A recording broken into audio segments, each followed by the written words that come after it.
I'm happy to welcome to stage Ambassador Androulla Kaminara as moderator,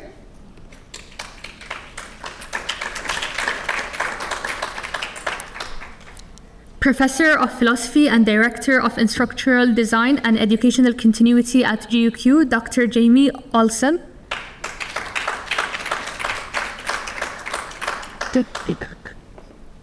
And I would like to welcome via Zoom Dr. Michail Bletsas, Director of Harvard University Media Labs, and Dr. Nathanial Raymond, Executive Director of the Humanitarian Research Lab at Yale School of Public Health.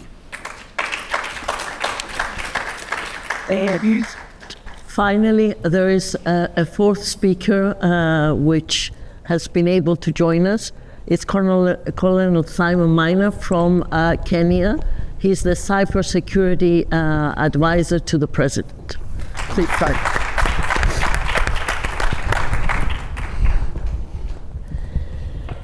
So thank you for coming back after such a rich lunch, which may have made it more difficult to rejoin the conference. As a way of introduction, let me say a few words why we have introduced this session in the program. Firstly, about AI. There is currently considerable discussion on how artificial intelligence is affecting everything that we do, both in our private lives but also in the workspace. Government institutions, universities, private companies are all reevaluating their working practices in order to minimize threats posed by the use of the new technological advances, but also how to use AI to their advantages. On the country level, there's been a flurry of activity with wide-reaching geopolitical implications taking place just over the last few months alone. The list could be very, very long, but if I just look at the last few months. January this year, 50 heads of state and government attended the annual World Economic Forum gathering in Davos. Among the most critical topics discussed was the future of emerging technologies. In March this year, the G7 meeting took place under the Italian presidency, where it was stated, and I quote, "AI is the greatest revolution of our time, and it is also the main challenge that we face." If we look at now different heads of states and different countries, Narendra Modi, the Prime Minister of India, recently was tweeting, quote, "From diplomacy to linguistic diversity, AI is shaping India's global engagement." Turning to the US, the Biden administration has moved to block all exports to China of certain top-of-the-line chips and is additionally limiting access to the chip-making tools needed to make them. The US government has also recently launched the first AI bias bounty exercise, which aims to detect biases and to ensure deployment algorithms are unbiased. The EU has just adopted the Artificial Intelligence Act, which basically regulates not only what is being produced technologically wise in the EU, but what is being used in the EU, even if it was manufactured somewhere else. So things like emotion recognition. It's a horror story. Emotion recognition or predictive policing are now banned in the EU. And finally, just to also put the aspect of conflict, the UN Secretary General has recently been saying on social media, and I quote, "I am deeply troubled by reports that the Israeli military bombing campaign includes AI as a tool in the identification of targets, resulting in a high level of civilian casualties. AI should be used as a force for good to benefit the world, not to contribute to waging war in an industrial level, blurring accountability." So that's the multitude, just a taste of the multitude of the activities looking at the technology. Now, if we look at the foreign policy side and diplomatic practice, and if we just greatly simplify what embassies around the world do, First of all, they look at the economic relations between let's say, the host country and the country where the embassy is. They look at security aspects, and they look at issues of democracy quite often. All of these things are greatly influenced by new technologies. The economic development can leapfrog or totally stagnate depending on integration of AI. Security aspects have totally been redefined recently, and the democratic processes have been greatly challenged by AI tools. Yes. Things like misinformation, deep fakes, and all of this. A question that I think is validly out there is what are democratic elections in view of all of these technologies happening. However, while there's a flurry of international initiatives and discussions, very little attention is being given to the how AI affects foreign policy and diplomatic practice.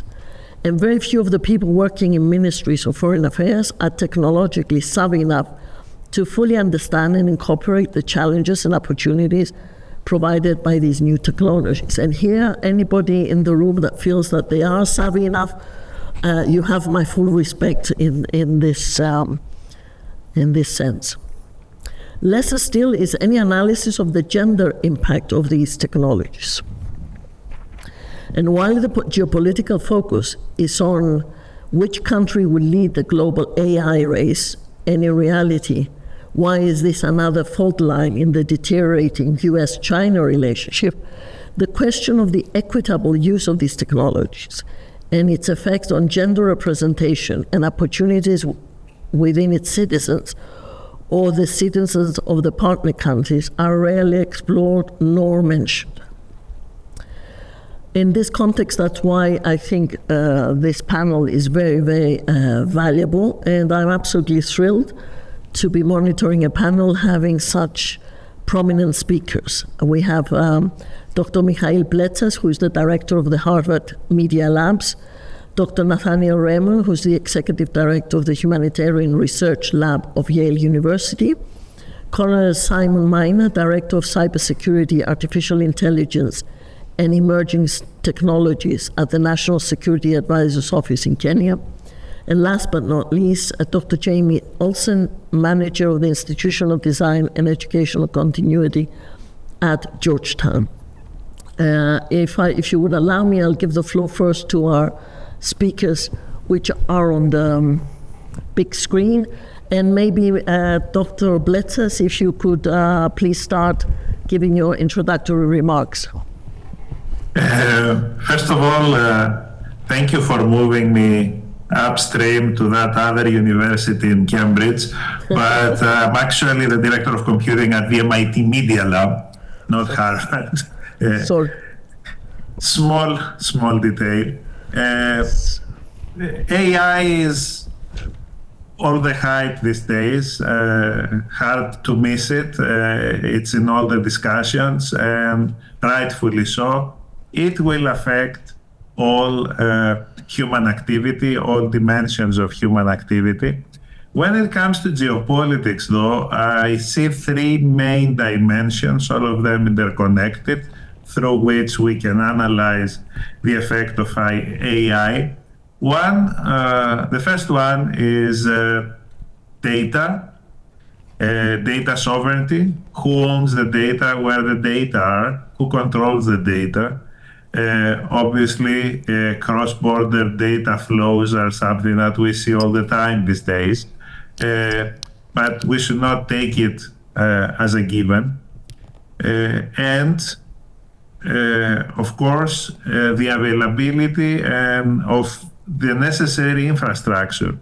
The thing that has caught our attention these days, our collective attention, are large language models.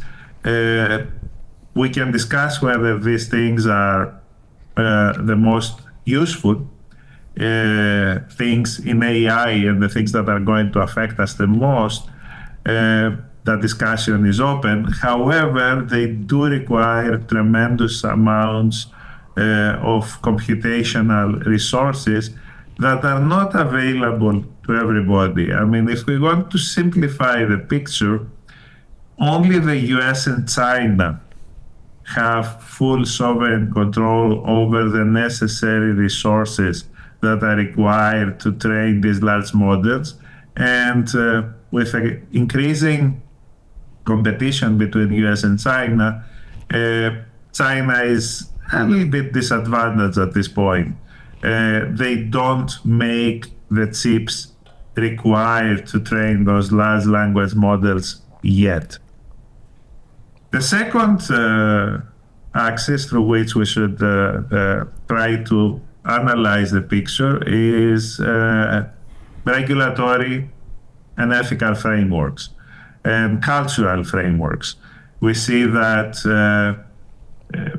if we take the three major poles right now, the US, I will include the European Union here as a second-grade player, but an important one, and China, we see that we have completely different ethical approaches when it comes to values around the use of artificial intelligence. The US is a large economic opportunity, is always a lot more liberal when it comes to the development of new technologies. The European Union, for the right reasons mostly, is a bit scared, is trying to impose some controls over this technology, and China has a completely different approach when it comes to the privacy and the use of personal data.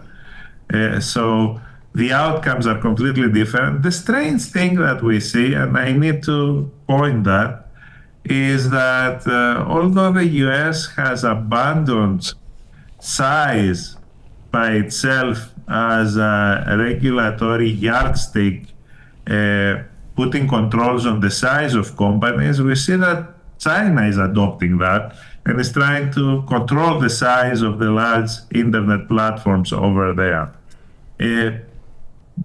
I think that will play a big role. And as Ambassador mentioned before, we see large differences in what is acceptable and what is not. When it comes to geopolitics and diplomacy, it is very important to come to certain global agreements when it comes to the use of AI in weapons.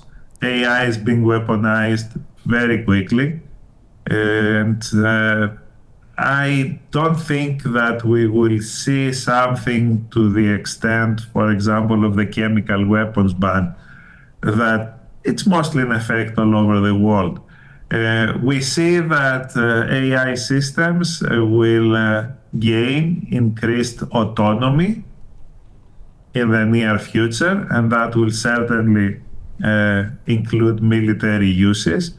The ethical implications of that are huge, and not only the ethical ones. And we also see AI being weaponized increasingly in the areas of disinformation. And that's something that has been happening for a very long time. One can argue that the main use of artificial intelligence these days is probably one of the worst ones, at least in my opinion. The use of the largest use of AI these days is the recommendation systems in social networks, which are not very useful to the users themselves. They're very useful to the advertisers and to the people who want to keep users attached to the platforms. But I think we can argue successfully that this is not the best use for the user's time. And it has already created a lot of negative effects in political systems and has eroded democratic systems around the world. When it comes to the issues of bias, AI depends on our existing data out there, and our existing data are very biased. The idea that we are going to clean up, to curate that data when it comes to applications like the large language models, I think it's not realistic. And we have seen that people have tried to add, to retroactively add controls to the large language models. The whole, I don't know if you noticed, if you have followed the whole thing with Google's Gemini recently, where from what it seems, Google tried to impose some controls to the input of the system, since the systems have been already trained with everything that's out there in the internet that Google had access to. And in order to make it more, gender neutral or race neutral, et cetera, with results that were not very successful and raised a lot of eyebrows and a lot of critique towards Google. When it comes to very large language models, and that's the trend right now, I don't think we can eliminate completely bias out of them. We can try to control it, but it's very, very hard to curate those very large volumes of data. And there will always be incidents like that, at least in the near future, for as long as we consider the best in AI, or the pinnacle of AI, those statistical models of human language. I think we are still confusing intelligence with its expression. Human language is an expression and a tool for intelligence, and not intelligence itself. And for as long as that is the case, I think that biases will be hiding inside those very large language models. Thank you very much. I assume your initial introductory comments are concluded, Dr. Bletsas? Yes. Thank you very much, and apologies for the changing your university affiliation. I'd like to give the floor to Dr. Nathanial Raymond now for his comments, please. Thanks. Can you hear me okay? Yes, loud and clear. Yeah, and I'm excited to learn today that I've been promoted to doctor. I'm not a doctor. My mom is a doctor, but it's good to get a PhD for a second. Where I want to start is really building off of the professor's comments on the issue that we're not talking about intelligence here. And so we have to be very clear that artificial intelligence is one of the worst names for these systems. And I'm going to sort of identify just very roughly three big types of systems we're talking about when we're talking about AI. One is the generative AI and LLMs, large language models, that the professor is discussing. The second we'll call basically feature classification or feature extraction, where seeing shapes, images. In the third, talking about what we'll just call, oversimplified, to decision support algorithms. And basically, when we look at putting large language models aside, I want to talk about feature classification and those decision support algorithms, which are about large connected data sets to develop insight to support decisions. Predictive policing would be an example of that. The algorithm used on your Netflix or your Amazon to recommend your next show is also that type of decision support. When we talk about those types of systems, and we're talking about bias, we really have to start with the history of how data protection came about, and in the history of data protection, in the concept of data privacy in the pre-quote AI era. Really, data governance as we know it is almost basically around 80 years old for all intents and purposes. And it really has sort of so it's very young. It's a very young type of law and regulation. And it's based in PII, personally identifiable information. And the theory of harm really comes out of sort of two lineages. One is what I call the Nurembergian lineage, which is about the Nuremberg Code and really the doctor's trial of the Nazis after World War II for non-consensual experimentation. And the second part is what I call, if you think of it like a double helix in DNA, is the Brandeisian lineage coming out of Warren Brandeis and his work with Samuel Warren called The Right to Privacy in the Harvard Law Review in 1890. It's from the Nuremberg Code and Brandeis's right to privacy that we really have the genesis of how we think about data protection. And it's attached to basically the agency of the individual to make decisions about their data as if they are the publisher of that data. And this is the big issue. And I wrote about this a few years ago in Nature on the 45th anniversary of the Belmont Report, which in the United States was the beginning of the common rule for governing how research happens after the Tuskegee incident in the United States, where African-American men who had been infected with syphilis were left untreated as part of an experiment to see what would happen if syphilis ran its course. And the men did not know that there was treatment available to them.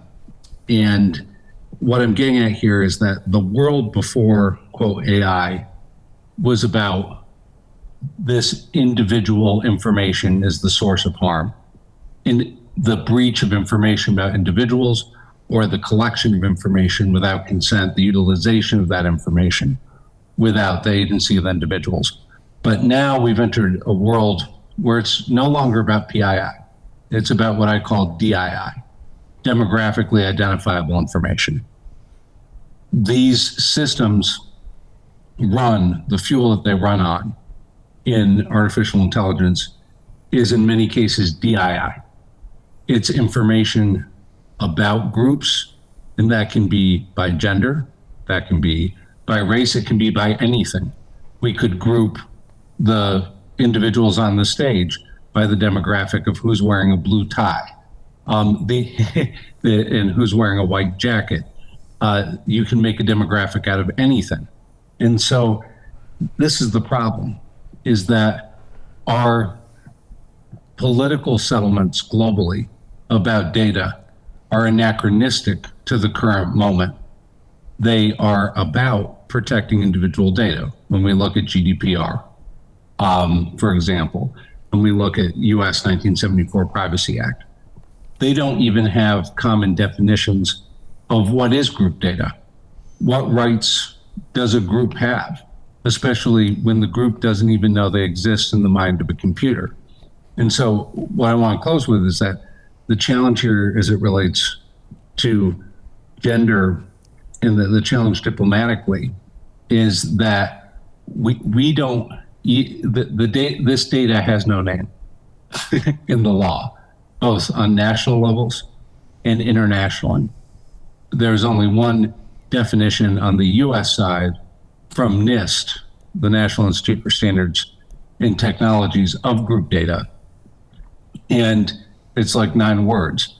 So the provocation I want to bring here is that how can we prevent harms? How can we have political settlements internationally, diplomatically, about harms that are now occurring to groups and with data from groups that are not legible to the groups themselves. And so the challenge of our time is like we are entering a moment where the new technology has largely made our PII-based systems for governing these technologies itself obsolete. And so the challenge of our time is how are we going to protect demographics against harm with legal and political systems that only see data and its impacts in the lens of the individual. Forward. Thank you. Thank you very much. So from our speakers on the panel, we heard very interesting points. I note or I underline the statement by Dr. Bletsas about not being able to control totally the biases, and you made a reference to this Google Gemini software. For those of you not aware, there was a software that would produce images, and in the attempt to take away the biases, they introduced additional, let's say, programming.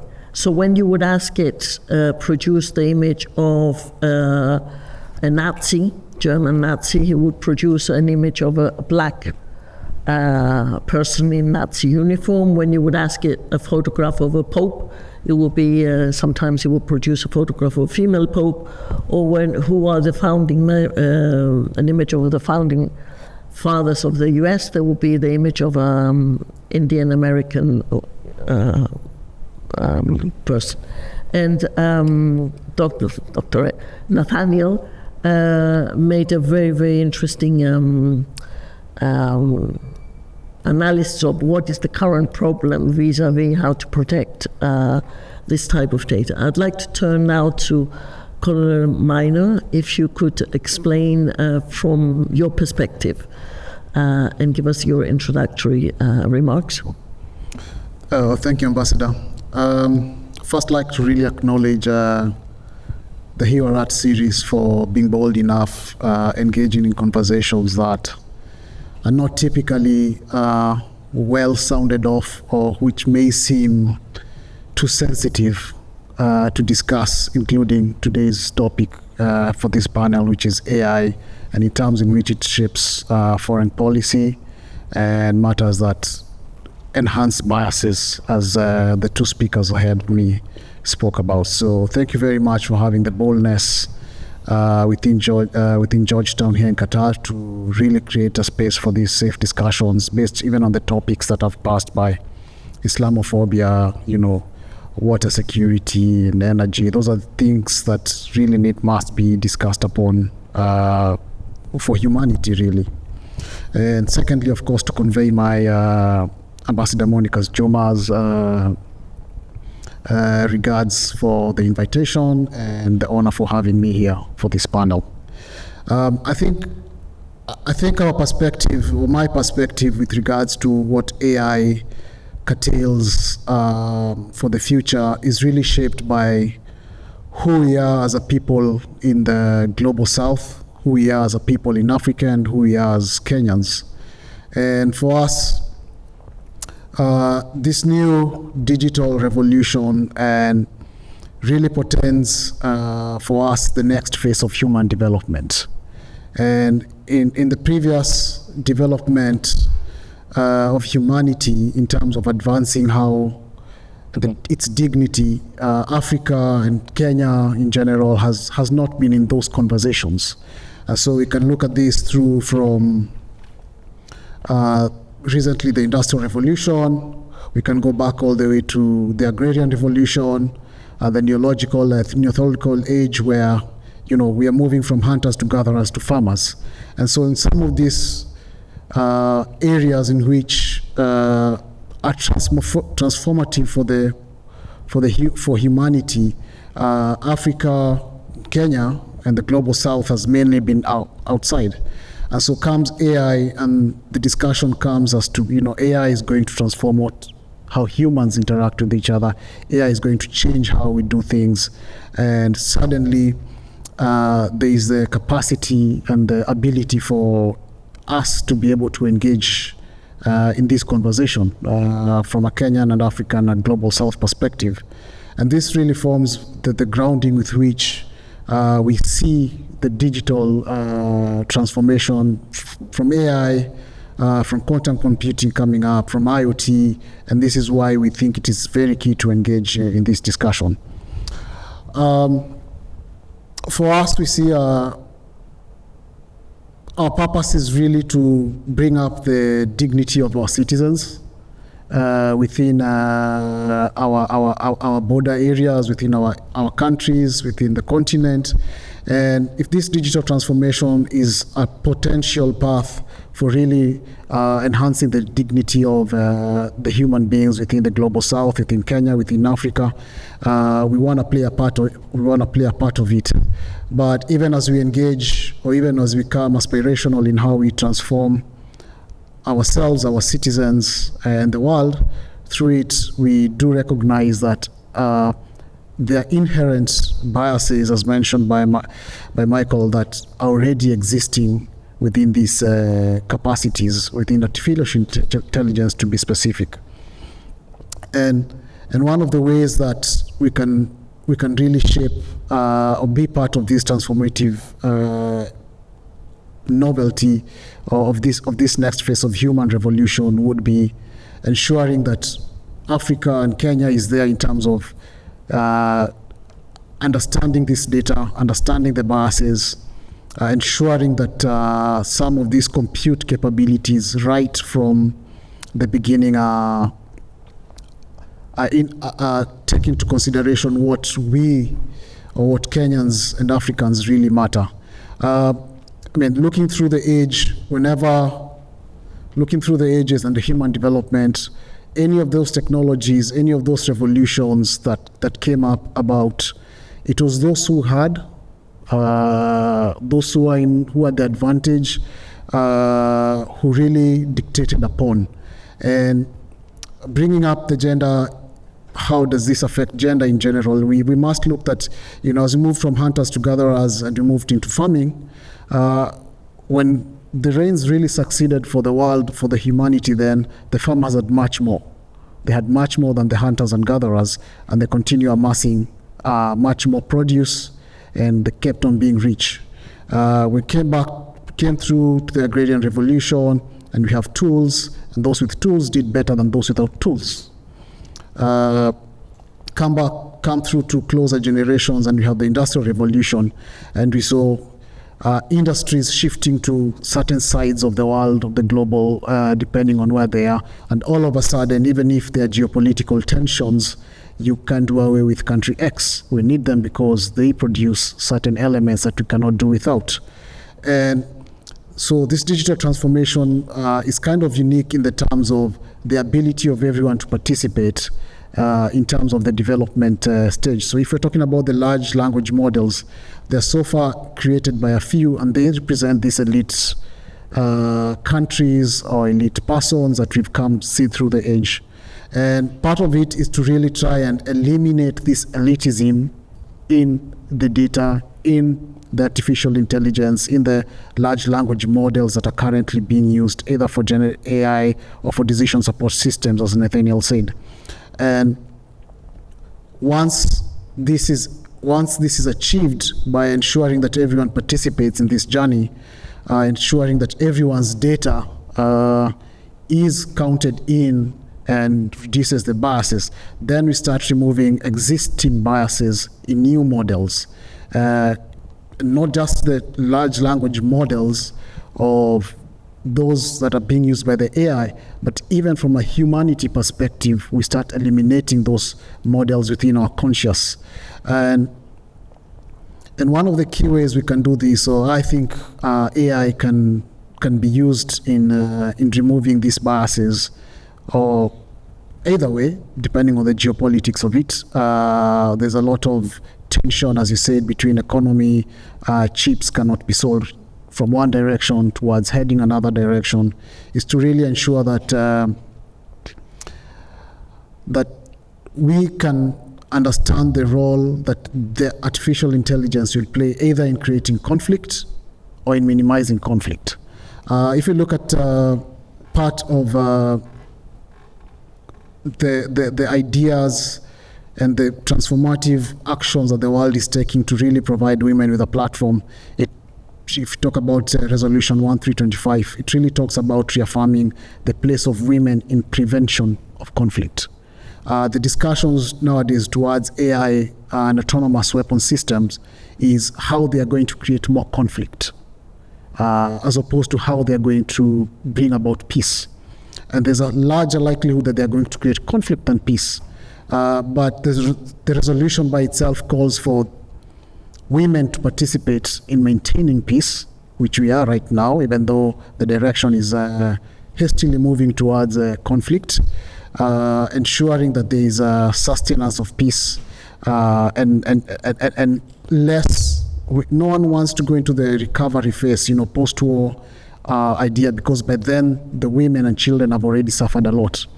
So we need to look at AI as an opportunity to include women and answer some of those questions and ideas that would be there to maintain peace, reaffirm their positions in society, increase their presence in decision-making processes through AI systems and through normal conscious social issues, as opposed to looking at how AI in the course of conflict will affect women. By then it is too late for the woman and the children, because then we are looking at how they recovery, we are looking at how we assist them post-conflict. But if we include them in this discussion right now, this moment in time, where we think AI is the next phase of human development, then we are likely to avoid conflict. So this is how I see really how gender would relate to how we are doing in technology and how we relate with nations in terms of creating peace and security in the world. Thank you very much. Jamie? Yeah, I really want to build on these comments, Colonel Mina's comments and the other comments that have come up, as well as some of the things that we've heard in our previous sessions. The problem that we're facing here as we look at gender and foreign policy, bias in AI, one of the things I really want to emphasize is that this is not a new problem, and it's not a technology problem. This is a human problem. We got a little bit of history, particularly bringing up the Tuskegee trials. The human history, I'm not a pessimist, I'm not a cynic, but it is just full of injustice and immorality and the horrible things that we as humans do to one another. And here we are, we started off this conference by talking about, okay, we've got a gender imbalance in foreign policy, and you mentioned you thought that by the end of your career this would be taken care of, and it wasn't, right? We haven't solved these things, and so it's not surprising that as we get new and powerful tools that have been designed by humans, that we've got problems built into them. And of course, it's not just a matter of the training data that we train AI on. It is also a matter of who is it that's involved in the design of the systems in the first place. It's fairly conspicuous that as we're talking about AI in foreign policy, that we've got 4 men up here on the stage because the technology industry itself is dominated and by a woman. What's that? And a woman, yes, but I absolutely, sorry, Ambassador, I'm not trying to leave you out at all. But when our industries are dominated in a given way, when our training sets are dominated in a given way, it's not surprising that this comes about. But also one of the lessons that we've heard in our earlier sessions that's really worth emphasizing is that it's not merely a matter of demographics. Representation matters, as we've heard, and who your role models are, who you're modeling matters. But it's not just a matter of demographics. You can't merely, try to program in a demographic parity into AI. In fact, the example that we brought up with Gemini and having black Nazi soldiers and female popes and this kind of thing is a result of trying to solve the problem by merely programming in a demographic solution. It's not a demographic solution, right? This is very much deeper. It's about us as humans and how we recognize one another, how we interact with each other. And this discussion that we're having with AI now is part of a broader conversation of the fact that our technological capacity, particularly in the late 20th century and into the 21st century, continues to radically outstrip our human conversation about who we are and how we want to design our societies. So we're playing responsive games, right? And now in some senses we're doing this with foreign policy. How do we respond to the fact that we now have AI ubiquitously, in an ever-increasing manner in our systems and capacities out there? One thing that I want to sort of bring up here, and I sort of take it as my responsibility to some degree, is to talk a little bit about higher education. Higher education has come up a few times so far in our conference, but here we are at Georgetown. It's a School of International Relations, and we're training folks who are going to be involved in foreign policy. And so this brings up the question of, well, how are we doing that, and are we doing a good job? And likewise, as anybody who's paid any attention knows, AI has been a landmine in the higher education field as we try to figure out how do we ensure maximal learning with AI, and we've made some mistakes on this, and a couple of the mistakes. One thing that we can talk about is technophobia versus technophilia, and we tend to approach it this way often, right? Are you one of the people who's trying to ban AI from our classrooms and from our educational systems as we say train the next generation, or are you one of those who are sort of running headlong in and diving right in and yes, let's do everything AI? Well, we know that students who merely turn to AI to do their projects for them, whether it's to write their presentation for them or write their papers for them, etc., we're infantilizing them. It doesn't make sense to merely throw AI at students or do the opposite and pretend like they're not going to be using AI. So I don't think it's so much about a technophobia versus a technophilia as it is, are we approaching this in an intelligent way where what we put front and center is maximizing human learning so that we can do the best for our students. And again, you can think about this. I picture the Foreign Service Institute in DC. They're training foreign language, but they're also training on all kinds of other things. There are ways that we can, and some folks have, the Khan Academy being one of them, that's trying to think about AI as an educational tool. Can we program teaching assistants that don't undermine students' learning, but are programmed to actually pay attention and to train and to maximize that?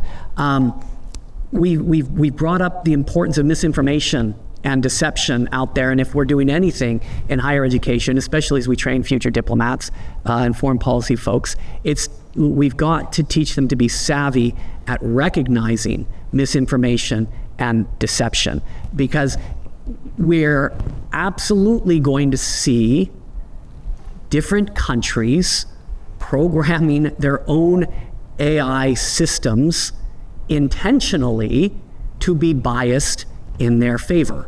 So we talk about bias in AI, there's sort of the bias that nobody planned on happening, it just happened because of our training sets or because of who is and isn't programming AI. But then there's also the threat of, well, how do we want AI to understand history? And especially as our population is out there querying AI and asking it about history, asking about foreign policy interests and such, what are the answers that we want to raise to the top? So misinformation and developing a kind of virtuous epistemology in our students, right? A capacity to be able to recognize misinformation and deception, or at least putting in place systems whereby they know how to validate and verify information that they're getting is really important.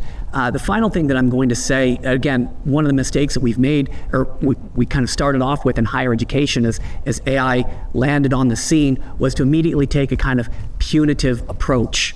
Okay, so if we go back in time a year ago, the conversation is dominated by how do we detect it? If our students are cheating or plagiarizing with AI, how do we detect it? And but the problem is by the time you're trying to do that, you're already a step behind in the game. And what ends up happening is that your more savvy students, or just those who are in a more advantaged position, were very quickly able to get around the detection systems that we put into place. And I think that there's a critical analogy here for foreign policy and for thinking about regulation, as has been brought up. How do we regulate the industry, and how do we regulate the use of AI? And I think that if we come at it from the wrong angle, as Colonel Mina was just mentioning, we can end up exacerbating the inequalities that already exist, especially if our regulations, say, are always a step behind what the latest developments in AI have been able to produce. Thank you very much. In a way, we can influence the world that we want to, how the world, we want to see the world evolving. And that depends very much on values. And since there is no universal values of what should happen, and depending on which country you're sitting or what role you're sitting in, you have different, let's say, perspectives for the world. That's why we're having this difficulty. But let me break down the issue into at least two things. Let's look at the technology and the opportunities. Look at the technology and the opportunities from a positive point of view. And I'd like to ask every single one of you, what in your view are the major advantages of this technology for humanity, for the world? I am very much aware that Nathanial is using technology in a number of crisis situations in the world. Can I start by giving you the floor to explain what you're doing in the various crisis situations, and then we will take, I'll ask the same question of everybody, please. So my team and I here at the Yale Humanitarian Research Lab, we're part of the State Department, U.S. State Department's Conflict Observatory Program, which is collecting evidence of crimes against humanity and war crimes in Ukraine. And we also have been part of the Conflict Observatory in Sudan, which was supporting the Jeddah negotiations between Sudan Armed Forces and Rapid Support Forces. We use feature extraction, classification, AI all the time. The most notable example was the summer of 2022 with Oak Ridge National Lab in the Department of Energy. We built an algorithm to count crop storage, grain silos in Ukraine automatically.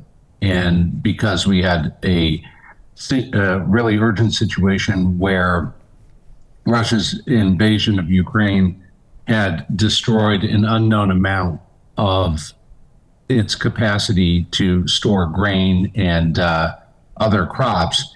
And if we didn't know how much of the crop storage capacity had been destroyed, the farmers wouldn't know how much to plant or not plant in terms of the winter wheat crop in Ukraine, which could exacerbate global food insecurity and food prices around the world. So we had to get a count of the silos quickly. And so we built something out of YOLO, you only look once, basically to train an algorithm to see the tops of the silos in different conditions. And with that, we were able to confirm that 15% approximately of all crop storage infrastructure in Ukraine had been destroyed. We were able to confirm the on-the-ground assessment from the Kyiv School of Economics. We could do that in a war zone where in the past we couldn't go there. We couldn't count manually through satellite imagery. With this, we could remotely, within 4 to 6 weeks, count all the silos we needed to count to get a representative sample, and it was validated. that's a massive impact. It informed food security strategies in Ukraine, outside of Ukraine, and we did it entirely with AI, as the not entirely with AI, but as the thing that made it possible. Over. Thank you. Very interesting. Michail, would you like to come in and say some positive aspects? Yeah, I will second the general principle that Nathan just described.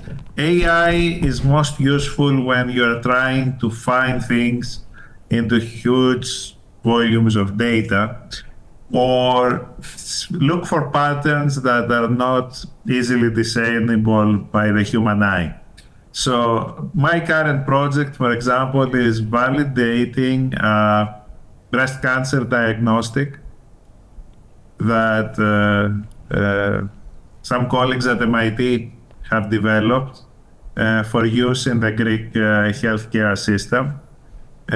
Basically, what the diagnostic does is takes a mammogram and predicts the risk that the patient has of developing breast cancer in the next 5 years.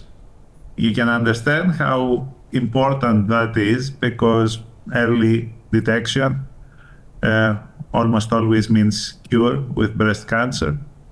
And that's something that has not been possible before. You can see things, the machine learning algorithms can see things that the radiologist eye cannot. So in general, there are many people around the world who have already put in use such models, such machine learning models, and those machine learning models are saving lives as we speak. They're picking up early signs of cancer, and they are allowing people to get treated on time. If you ask me what was the most, what impressed me the most with artificial intelligence in the recent past, I would put in front DeepMind's AlphaFold 2 system. That system predicts the stereotactic form of a protein, how the protein, the series of amino acids folds in space, which actually in 3D space, which actually determines the function of the protein and how it interacts with other chemical compounds. So that gives a huge boost to life sciences and pharmacology. And this is a problem that many people have toiled over endless nights in labs for years and years just to find the structure of one protein. And suddenly, after AlphaFold 2, the size of the protein structure database has grown tenfold. And subsequently, if you look for proteomics publications in PubMed, they have also grown exponentially. Thank you. Simon, positive things that you would like to highlight about the technology for Kenya? Yeah, I think part of the positivity that AI brings is the opportunity to really be able to include women and youth in its development in this next revolution, as I earlier said. And some of the ways that this is possible in Kenya and in Africa in general is based off the potential of building applications, as Michael has said, that would be able to understand diseases, predict the potential of cancer of cancer cells in any sample. And there's an opportunity for building the capacity of our women and youth. Africa bears the largest youthful population, and this population is growing up within the digital natives, born in the digital world. I think AI brings an opportunity to really leapfrog the transition from from not being covered by any form of communication to mobile communication. So Africa really skipped the wired telephone, wired internet phase because of coming in late. But then again, the opportunity lies to come in early as the rest of the world is transforming or using AI to transform their population and how they view their people. So really taking advantage and building the capacity of women, of building the capacity of youth to develop applications over and above AI, over and above developing the base language models is it. Secondly, there's a unique way from Kenya we look at it as an opportunity for AI in general.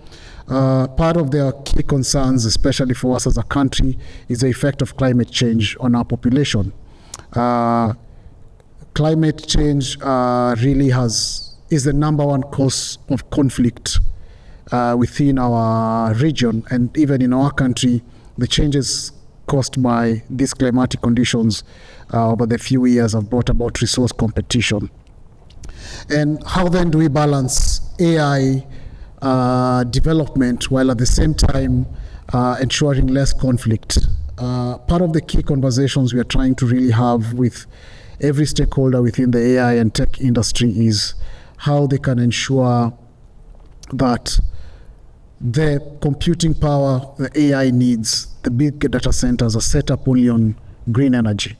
So part of the opportunity that AI provides not just for the Kenya but for the country is an opportunity for being clean and therefore reducing the effect of climate change. In essence, reducing the conflicts of resources that are the number one pain point for women in our country and in the African region. So we can have both ends. We can have AI really growing up, AI compute power increasing without really necessarily creating a negative effect of resource conflict due to power demands and therefore more diesel generators. So we can really tap onto our geothermal and green energy initiatives to continue the phase of human development in AI, but at the same time also reduce the existing conflict. So this is a unique opportunity. I think that's the way we perceive it. Thank you. I think climate change and the ethics is exactly your field, so you would like to come in, Jamie? Yeah, sure. And I think this is absolutely right. Ameliorating sort of resource inadequacies is the thing that I think gives me the most hope. And so things like the data that a government has as it's making its climate policies, for example, or various demographic policies, to build on what Michail and Nathanial were talking about, is connected with remote sensing. You can look out, you can see, governments can see where their populations are when they might not have otherwise, but they can also see what kind of structures are being built and where are they being built. We've got decades and decades of remote sensing data where we're taking images of the topography and likewise where, say, water flows and when storms and floods come, where do they happen? What are the historical floodplains? What is climate science telling us in terms of where those are going to be? And instead of trying to get a human to sit down and to analyze decades and decades and millions of images in a given area, we've got machines that can do that and do some of this predictive work where we can see in the next 10 years, as a matter of policy, we want to shift our populations out of, say, certain floodplains, or we need to go in and harden the infrastructure in a given area because we can tell that infrastructure is not what it needs to be. So in terms of, again, environmental information, I think that's really critical. But similarly, as I think about climate negotiations here, as we're talking about foreign policy. So I had the opportunity to be at COP28 last year in Dubai. And one of the things that is a built-in inequity at any of your major sort of international summits like that is you've got countries that are very wealthy and well-resourced, and they're able to send an army of diplomats and employees. And when you've got these high-level summits that are very complex, and you've got 100 different sessions going on at any given time, arguing tooth and nail over the wording of the agreement. And again, if you're a well-resourced company or country, you can have a team in every one of those sessions. And if you're only able to send a smaller team, you are at a structural disadvantage. This is a kind of thing that AI, again, can help to ameliorate by tracking what's going on in these sessions, what's being said, where are the key sticking points. According to your country's interests, where should you maybe put the majority of your resources or try to prioritize? So I think that that's exciting. But the thing, again, that I get most excited about is just the educational potential. There is a real danger that we undermine education, that we infantilize our students or allow them to infantilize themselves.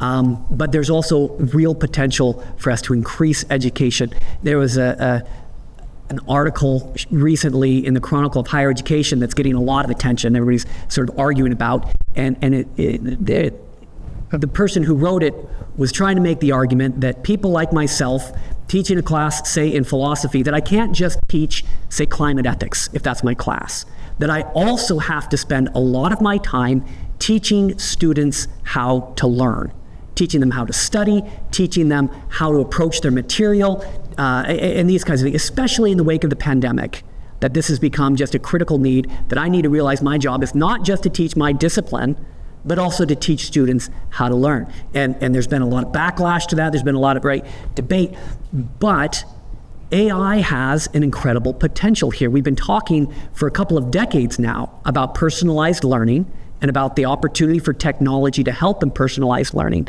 If every student was able to have a well-designed, well-developed AI assistant that's able to help keep them on track, that's able to let them know, hey, I've noticed in the last week, these have been your study techniques. Those aren't as effective as they could be. Why don't you try these ones? Again, if the focus is not on just giving them the answers so that they don't learn, but if it's on nudging them so that they are regularly involved in the practices that will help them learn, then again, this is something that's not only positive for individual students, this is something that can be very positive for countries and for their educational policies and their educational potential. Thank you. I'm already receiving questions from the floor, and I am well aware of the time limit. So I will put 3 questions out there. You can try and answer all 3 or pick the one that you think is more relevant. One is with respect to elections and diplomatic processes. 2024 is the year with most elections taking place than ever before. And if you could speak a little about if you have any worries about democratic processes and the use of these AI.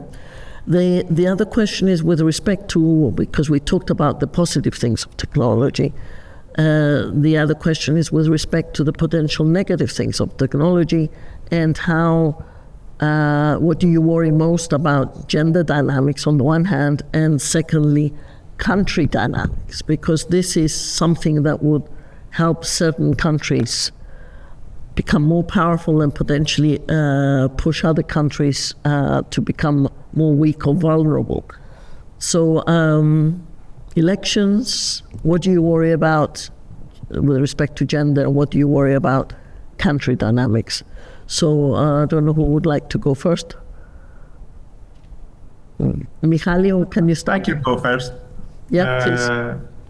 As I mentioned in my introductory remarks, I worry a lot about elections. I have my constant worry. I think that the current social media business model is incompatible with a democratic process. Our democratic process relies, at least in the West, on common shared facts, and the preference algorithms that social media employ basically break down that base. So we all live in our own realities right now, so it's extremely difficult to make informed choices. And on top of that, Gen AI helps quite a lot with disinformation. So I would say that the initial contribution is very, very negative. As far as countries getting an advantage, yes, that is the case initially, but that has a precedent, I believe, in older instances of industrial revolutions. In general, technological developments in the beginning increase inequalities. And that's why international cooperation is important. That's why, for example, the European Union needs to band together and proceed faster with its integration, take decisions much quicker. And yes, this is a game that size matters.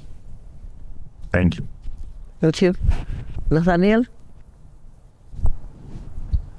So I want to make 2 points about AI as it relates to conflict.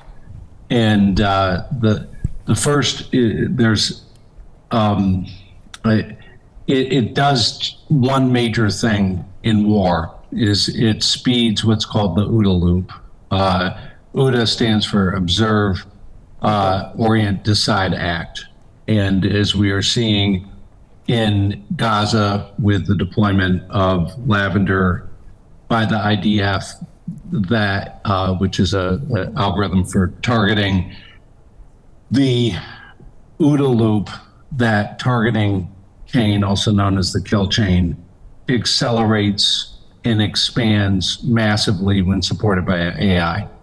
And it can automatically, intentionally and unintentionally degrade protections underneath LOAC, the Law of Armed Conflict, for civilians. So it is a real threat to what's called the principle of control and direction in warfare, that humans stay in the loop.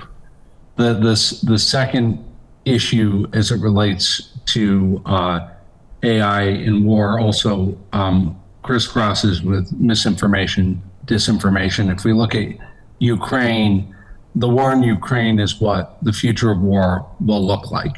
And it's not about cyberspace, it's about what I call the social digital terrain, which is the intersection of infrastructure, informatics, which is information about information, and the actual physical infrastructure, information about information, and the social networks of groups. And those who can dominate that social digital terrain, which includes cyberspace, but is bigger than cyberspace. It's the information space, and it's the physical space of being able to communicate through telco, et cetera. Those who control that space will be dominant in war in the 21st century. And AI is part of how that social digital terrain is attacked, manipulated, and controlled. We're seeing that in Ukraine. Thank you. Simon? Thank you. I think two things I'll try and cover with elections. Quite a number of elections, I think 74 in the last count for this year. A number of those taking place in Africa. And elections in Africa historically known to be a very explosive affair. But key really is the dynamics of misinformation and disinformation happening right now by various players, external players to the party. My perspective is that we need to shift our focus from democracy, elections as the pinnacle of democracy, but rather really incorporate it throughout the periods where there's no election. It should be a way of life as opposed to an event. The event then brings about this opportunity enhanced event. So when we look at elections and democracy and pinpoint to that one single day, then it provides the opportunity. But if we extend this throughout the point, as Nathanial has said, the social digital terrain, as they have done in Ukraine to reverse the effects of misinformation, that would be key. In terms of what AI means for gender, I think it provides an opportunity to really shift the thinking of what assists women, especially in the global south. Some of the problems will never go away. Part of the solution so far to the problems that women face to the gender question are very infrastructural in mind. Bring water closer, build better roads, ensure maternal health care. Those are problems that will exist over lifetimes and have existed, and the continuous way of resolving. But I think for AI, it provides an opportunity to really transform the person as opposed to transform the environment around them, for them to adapt to it. Better hospitals does not necessarily mean better healthcare for the woman.